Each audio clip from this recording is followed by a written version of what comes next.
Assalamualaikum warahmatullahi wabarakatuh. Apa khabar semua? Selamat kembali kepada channel Muallimah Wahidah. Okey, insya-Allah hari ini anak-anak semua kita akan mempelajari subtopik yang baru tetapi dalam tajuk yang sama, iaitu tajuk kita ialah mengenal sifat wajib bagi Allah dan sifat mustahil bagi Allah. Pandai. Okey, subtopik yang kita akan pelajari hari ini ialah hukum mengenal Allah Subhanahu wa taala bersifat qidamun adalah wajib. Okey. Baik, kita pergi kepada tajuk yang sebelum ni yang telah kita pelajari. Apa yang kita belajar pada kelas yang lalu? Siapa tahu?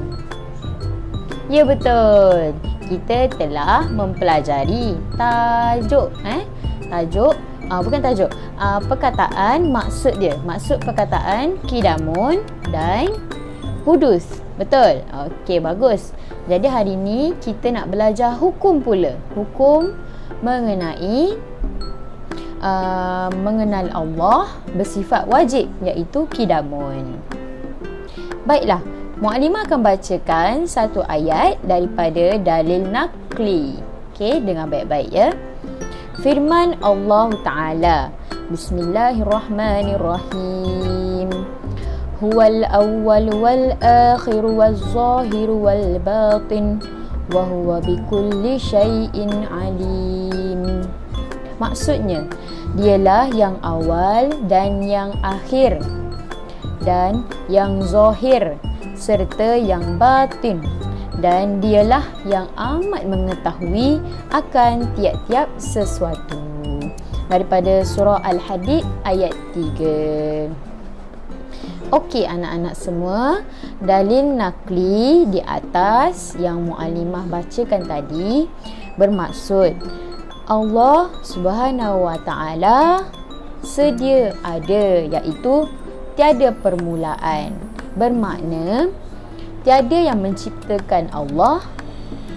Okey, jadi Allah lah pemula kepada berlakunya sesuatu di alam muka bumi ini.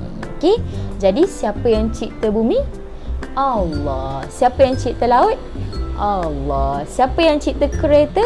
Manusia, betul? Okey, siapa yang cipta manusia? Allah. Betul anak-anak semua.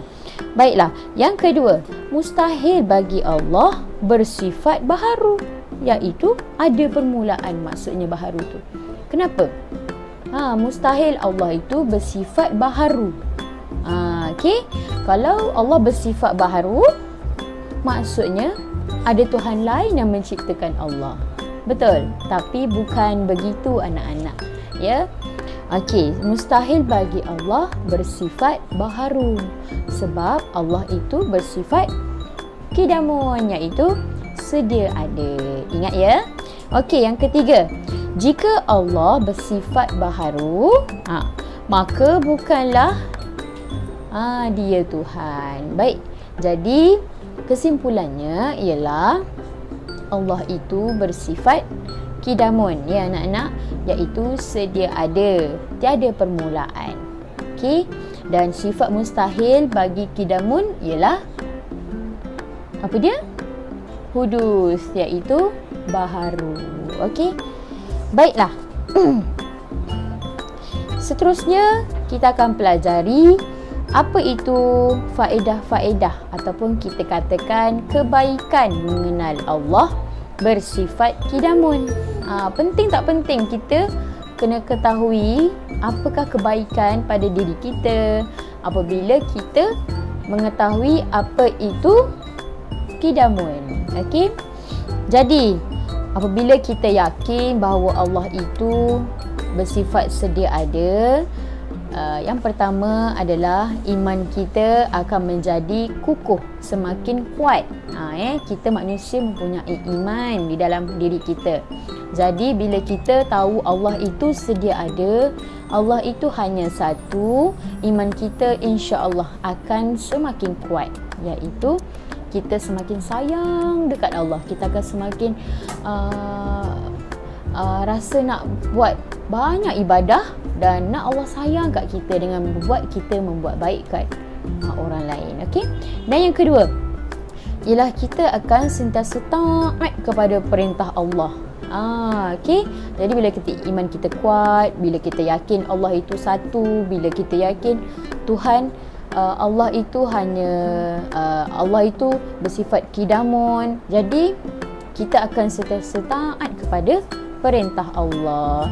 Yang ketiga, kita akan berakhlak mulia pada setiap masa sebab kita percaya dan kita yakin Allah itu sedia ada dan tiada Tuhan melainkan Allah. Dan kita tahu anak-anak bahawa Allah itu melihat segala perbuatan kita. Oleh itu, kita akan sentiasa berakhlak baik dan mulia. Betul tak? Suka tak? Okey.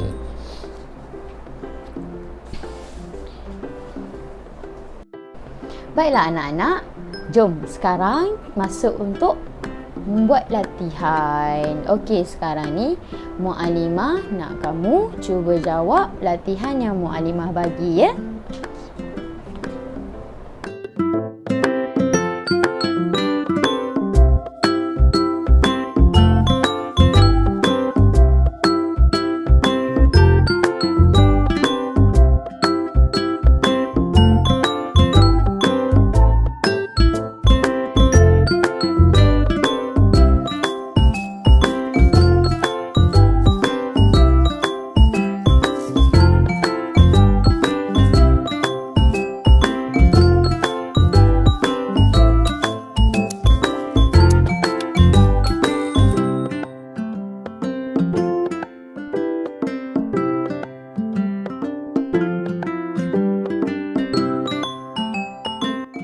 Alhamdulillah, kita dah sampai penghujung kepada kelas hari ini. Baik, kesimpulannya yang Muallimah nak sebut, okey, pada tajuk yang pertama ini iaitu kidamun, lawannya hudus. Kita kena faham yang pertamanya adalah Allah itu bersifat sedia ada. Baik, penting ingat betul-betul. Allah itu bersifat wajibnya sedia ada, iaitu kidamun. Dan mustahil bagi Allah bersifat hudus, iaitu baharu. Sebab apa?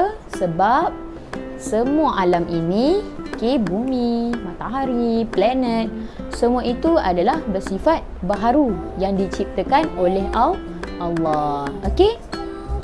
Dan yang ketiga adalah setiap manusia pun diciptakan oleh Allah. Okey? Alhamdulillah untuk kelas hari ini. Terima kasih anak-anak semua dan jangan lupa hantar kerja sekolah dekat Telegram Muallimah. Itu saja daripada Muallimah. Boleh like dan subscribe YouTube Muallimah. Terima kasih. Assalamualaikum warahmatullahi wabarakatuh.